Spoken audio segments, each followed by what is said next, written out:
Luar negeri Indonesia mengungkap sebanyak 386 WNI bermukim di Iran saat Israel menggempur Teheran sejak 13 Juni waktu setempat. Kemenlu meminta WNI di Iran untuk meningkatkan kewaspadaan sekaligus menunda perjalanan. Via akun Instagram, Kedutaan Besar Republik Indonesia di Teheran juga membagikan nomor hotline apabila dalam kondisi darurat.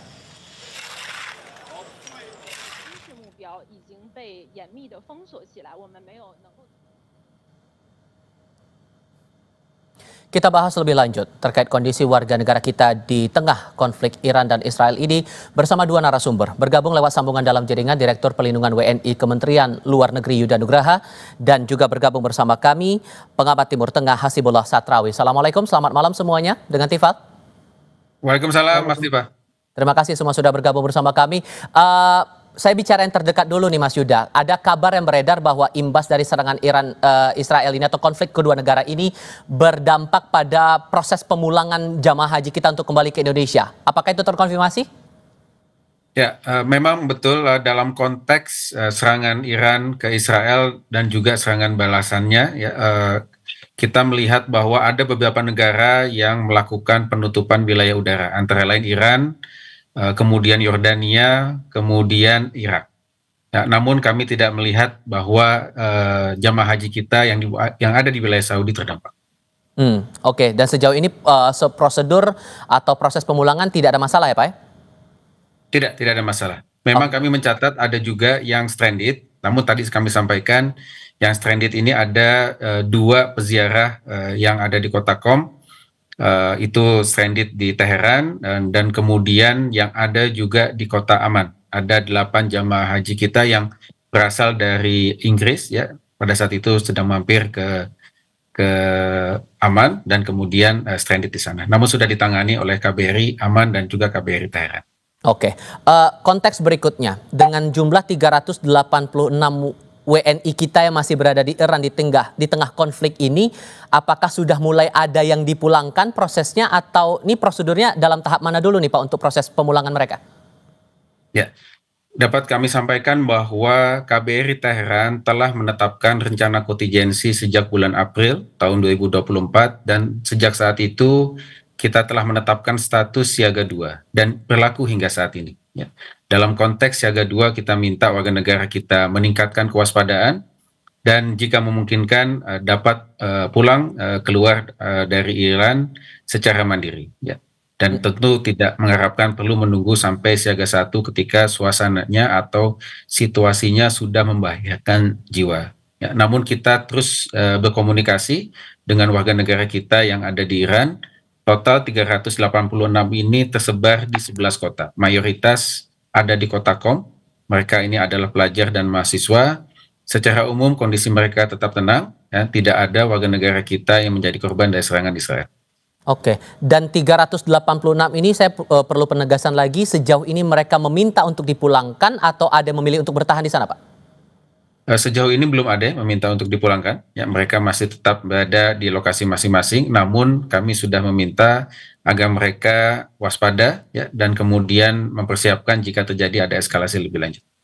Dan sejauh analisis dari pemerintah, posisi warga negara kita dengan pusat konflik ini apakah terbilang berdekatan atau masih ada jarak aman di sini Pak? Ya, sulit memperkirakan ya karena memang serangan Israel ke Iran ini menyasar begitu banyak tempat. Ya. Namun memang yang disasar ini adalah mayoritas petinggi Iran dan kemudian fasilitas-fasilitas militer dan juga nuklir dan juga fasilitas energi yang ada di Iran. Ya. Kita terus pantau dan kita meminta warga negara kita bisa menjauhi lokasi tersebut. Oke. Pak Hasib, sudah ada aksi yang dilakukan Israel dengan menyerang fasilitas-fasilitas ekonomi di Iran. Dan ada kekhawatiran ini berdampak secara global. Sejauh pengamatan Anda sampai depo energi diserang, kantor Kementerian Pertahanan di sana ikut diserang, produksi minyak mereka pun juga pasti akan berimbas juga secara global. Apakah efeknya ini menurut Anda hanya sebatas pada aspek ekonomi atau bisa lebih luas lagi daripada itu? Ya, terima kasih Mas Tifal. Pertama saya ingin memulai dari ungkapan empati dan berbelasungkawa kepada para korban yang sudah mulai berjatuhan akibat perang ini, terutama dari kalangan warga sipil, baik di Iran maupun di Israel. Karena saya rasa konteks kita bicara adalah konteks bagaimana keselamatan rakyat dan masyarakat secara umum.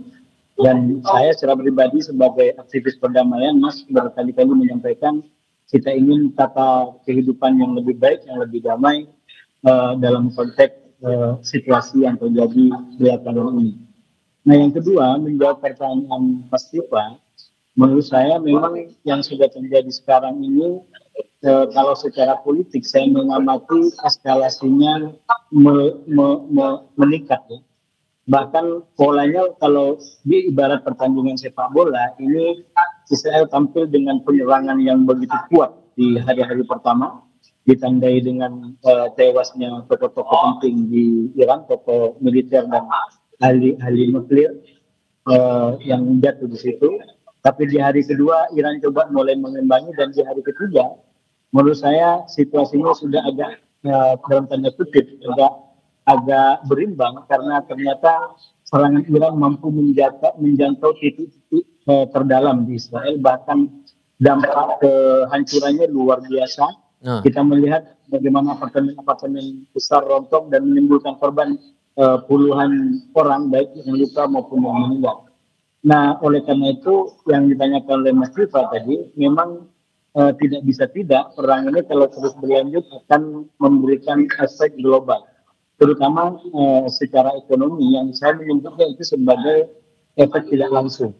Nah, yang akan lebih besar lagi menurut saya, Mas Tifa, kalau sudah efek globalnya itu menyentuh kepada dimensi politik, yang saya melihat ada dua lempengan politik dalam tanda kutip yang bisa membuat perang ini naik level menjadi perang regional atau bahkan global, yaitu manakala yang pertama perang ini sudah menarget para pihak yang selama ini berada di luar poros perlawanan.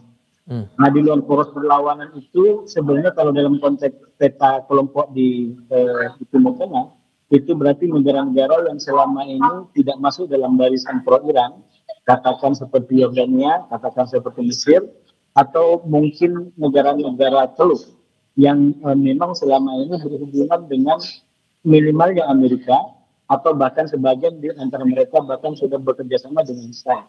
Nah, konteksnya adalah Iran sudah menyampaikan dengan sangat jelas, walaupun agak ada saya melihat penyesuaian di hari ini, yaitu bahwa kalau negara tertentu menghalangi serangan balasan yang dilakukan oleh Iran, maka Iran akan menarget negara-negara atau negara-negara itu.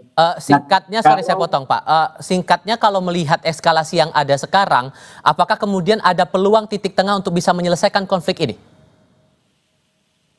Kalau peluangnya sebenarnya secara politik sekarang sudah mulai ada fajar-fajar menyingsing lah istilahnya, yang menuju ke sana. Misalkan yang kedua, saya lanjutkan kemarin sebelum masuk yang pertanyaan Mas Tifa, yang sangat menentukan ini akan mengalami eskalasi lebih lanjut kalau Iran betul-betul menyerang katakanlah pangkalan-pangkalan militer Amerika di Timur Tengah. Karena ini bagian daripada elemen yang akan mengglobalisasi atau membuat perang ini mengalami dampak global. Nah, kembali kepada harapannya, menurut saya justru di bagian kedua ini keterlibatan Amerika, walaupun sempat dinyatakan oleh Iran, tapi Amerika tetap tidak terpancing. Bahkan yang terbaru melalui utusan Trump, Witkoff mengatakan bahwa memang Amerika tidak terlibat, tidak terkait dengan apa yang dilakukan oleh Israel, dan ini semakin menegaskan bahwa upaya Amerika untuk ditarik atau upaya Israel untuk menarik Amerika ke dalam gelanggang perang ini sepertinya belum mendapatkan daun bersambut, sehingga ini menjadi peluang sebenarnya kalau mau didorong untuk menuju kesepakatan. Bahkan itu sudah mulai disuarakan oleh salah satu menteri di Israel. Sehingga dengan eskalasi yang masih muncul sampai sekarang, Mas Yuda, posisi Indonesia bagaimana? Karena kan kita tidak hanya bicara soal keselamatan warga negara kita yang masih ada di sana, tapi efeknya skalanya bisa lebih luas lagi di banyak sektor. Iya, Dalam hal ini pemerintah Indonesia sudah menyampaikan pernyataan secara tegas bahwa kita mengutuk serangan Israel ke Iran karena ini dapat membahayakan ya nilai-nilai hukum internasional dan juga dapat meningkatkan ketegangan yang sudah ada di kawasan. Nah, oleh karena itu kita sangat menghimbau dan meminta semua pihak dapat menahan diri untuk mencegah terjadinya eskalasi lebih lanjut dan ketidakstabilan di kawasan. Oke, sehingga singkat saja, sehingga adakah langkah-langkah strategis yang mungkin bakal diambil untuk menengahi ini? Apakah posisi Indonesia akan dibikin serealistis untuk bisa menyudahi konflik antara dua negara ini, Mas Yuda? Ya, tentunya kita akan melakukan langkah-langkah diplomasi untuk bisa mendorong ya terjadinya perdamaian secepatnya, ya, termasuk juga penyelesaian masalah Timur Tengah, yaitu two-state solution untuk wilayah Palestina. Baik, Mas Yuda, Pak Hasibullah Satrawi, terima kasih banyak sudah berbagi informasi dan pandangan bersama kami hari ini. Selamat malam semuanya, Assalamualaikum. Kita beralih ke sorotan lainnya.